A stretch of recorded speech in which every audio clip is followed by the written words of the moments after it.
Kapag kasama ko siya, pakiramdam ko, ako ang mundo niya. Yung mga mata niyang may lungkot pero kumikislap tuwing tinitignan ako. Parang ako lang yung mahalaga sa kanya. Pero pagkatapos ng bawat gabi, bumabalik siya sa bahay nila. Sa lalaking hindi na niya mahal. Sa lalaking sinasaktan siya.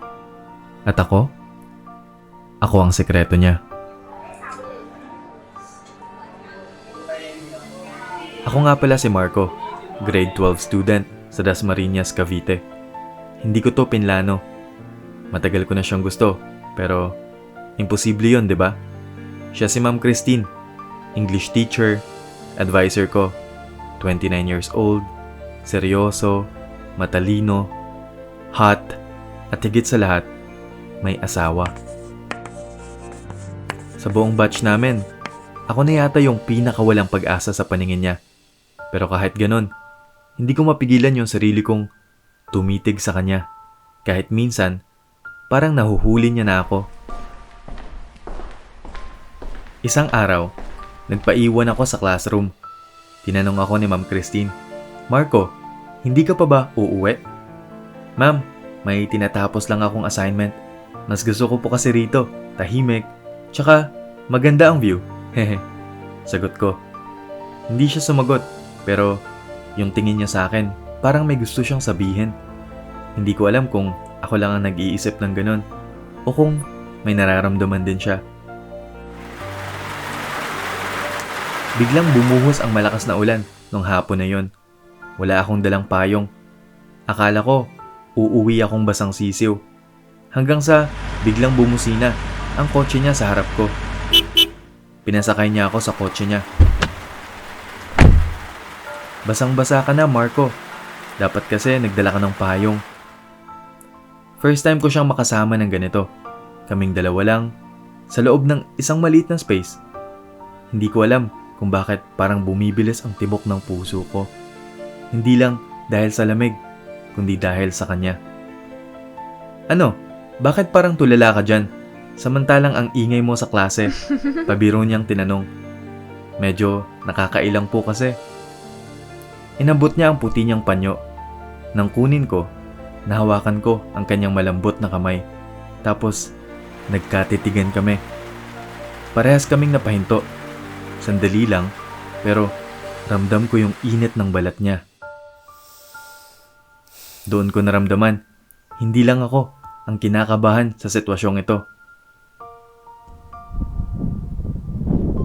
Noong sumunod na linggo, araw na assigned akong isa sa room cleaners. Sinadya kong magpaiwan sa classroom. At siya, nakaupo lang sa desk niya, parang may malalim na iniisip. "Ma'am, okay lang po kayo?" Hindi ko alam, Marco. Minsan, parang gusto ko na lang mawala. Hindi ko alam kung anong pumasok sa isip ko. Basta, lumapit ako at bahagya ko siyang niyakap. Hindi bilang estudyante, kundi bilang isang taong ayaw siyang makitang nasasaktan. Naramdaman ko ang init ng katawan niya. Ang panginginig ng balikat niya. Hanggang sa bigla siyang lumingon. At bago ko pa maintindihan ang nangyayari, naglapat ang mga labi namin. Simula nun, hindi na lang to lihim na damdamin. Naging lihim na relasyon na. Napadalas ang palihim kong pagsabay sa kotse ni Ma'am Christine pauwi. Pero bago niya ako ibaba, dumadaan muna kami sa Vista Drive-In.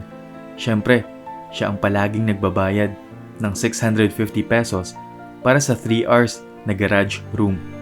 Grabe, nasa loob pala ang kulo ni Ma'am. Mala Viva Max lagi ang eksena naming dalawa. May mga gabi na hindi na lang ako pasahero, kundi kasama niya sa mundong gusto niyang takasan. Pero sa tuwing bumabalik siya sa bahay nila, sa tuwing tinatanggap niya ang sakit mula sa lalaking hindi na niya mahal, naaalala kong kahit anong gawin ko, hindi ako ang totoong tahanan niya.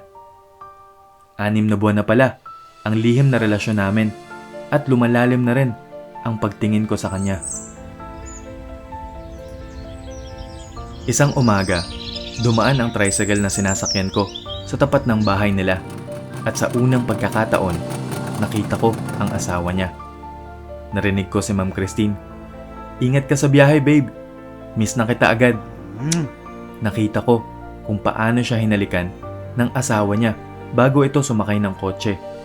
Ang lalaking pinagbubuhatan daw siya ng kamay. Ang lalaking hindi na niya mahal. Biglang may bumagsak na tanong sa isip ko. Totoo ba lahat ng sinabi niya? O baka naman ako lang ang niloloko niya? Sa hapon rin na yon, nag-text si Ma'am Christine. "Gusto mo bang sumabay pa uwi mamaya?" Hawak ko yung phone, pero hindi ko agad na-replyan. Hindi ko alam kung gusto ko pa bang ituloy to o kung dapat ko na siyang bitawan.